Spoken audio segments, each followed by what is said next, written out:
What's happening, folks? Back with another reaction, back with some more Bobby Darin from the Legendary Bobby Darin compilation, which has not only confirmed my long understanding of his incredible voice and the jazz stylings of a lot of his tunes, but has given me a greater insight into his persona, the comedic nature of his live performances, and just the way he's a bit cheeky and interactive with the audience. So it's been very nice to hear this compilation.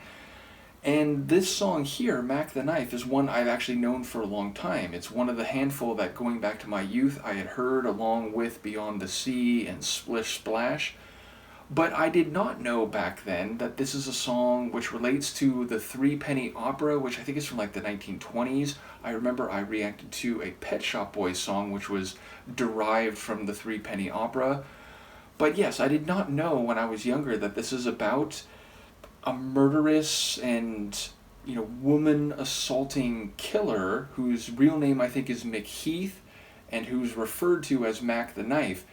And there's a bit of a juxtaposition or a contrast here because the Sonics are, again, this bright, swinging and big band type of jazz atmosphere or composition, but the lyrics are actually quite dark, and I think they speak to the women who he's attacked and how he's, sneaking away after attacks, and I think there's some metaphorical references to a sharp shark's tooth and the way that it can cut and so on. So yeah, I do think this is actually one of those cases where the song is sonically much happier sounding than the thematic material being discussed, though again, this traces back to before Bobby's song. Though I do think Bobby's song took Mack the Knife to a much more, public audience, or it became a much more well-known tune in light of Bobby's version of it. So yes, this performance is listed as live, so again, I hope to hear some cheeky interaction between Bobby and the crowd. Let's give it a listen. This is Bobby Darin, Mack the Knife, a live performance from the Legendary Bobby Darin compilation. 1, 2, 3, 4, 2, 2, 3, 4. 3 guesses.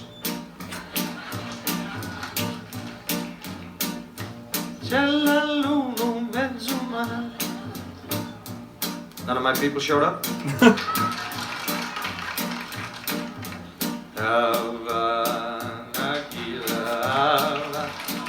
My other people showed up. That's good. Ooh, the shark baby. That's such cute dick. It shows them curly way. Also, just a jackknife, Madam New, as McHeath baby. And it keeps it out of sight. And that's good. Sing along. Shark bites with his teeth, baby. Scarlet billows stop to spread. Fancy gloves, though, where's old McHeath, baby? So there's never trace of red. Oh, let this thing swing on a sidewalk. Ooh, Sunday morning, lies a body, oozing light. Someone sneaking, can't get it out, round the corner. Tell me, could that someone be? Whoa, Mack the Knife. There's a tugboat down by the river, don't you know? Where cement bag is just too bad on down. Yeah, that cement is there, strictly for the weight, dear. Bobby's got to get you 10 brother Mackey's back in town. Yeah, my Louis Miller, you done disappeared there. Yeah, the drawing out all his hard-earned cash. And now McHeath is spent just like Joey Lewis. Could it be? I thought that's something rare. Come on. Jimmy Diver, Woo Suki told me. Hello, Miss Lila, good evening, Lucy Brown. You know that line falls way on the right field. Now biggest town. I said, Jimmy, down, look out, Susie, tall tree. Stay back, Miss Lotta Linda. Move it over, Miss Lucy Brown. I mean, I tell you that last fall way on right field. Now that Maggie's back in town.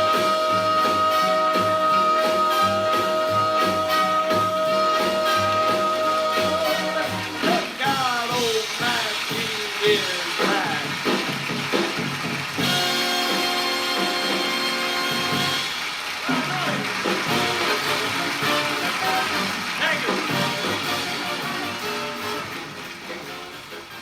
What a joy it would have been to attend that concert. So again, we have him being funny and cheeky at the beginning. I love that, it starts singing what sounded like Italian, like a, Louis Prima song or something. It's like, oh, my people aren't here. Then he starts singing Ave Nagila, and like there's more applause, like, oh, my other people are here. Just hilarious. And there's a couple moments where he like almost breaks character and starts laughing while he's singing. Then there's that moment where there's, I think, like a squeak that's supposed to be, like a shriek or a scream. And then he's sort of like, between the actual lines, like under his breath, just can't get it out. There's a charisma to his vocal performance that is just unmistakable when you listen to something like this. And again, just incredible vocals. I love that back in right before I forget what the line is that he extends, but it's right before the back in town, like big culmination finish. And of course the Sonics, bright and jazzy, and they sort of, keep adding a bit of energy and like an additional layer. So by the end it's just really big and jazzified, and the manner in which it ends suggests that it just rolls right into the next tune. So we'll hear whatever that one is next time.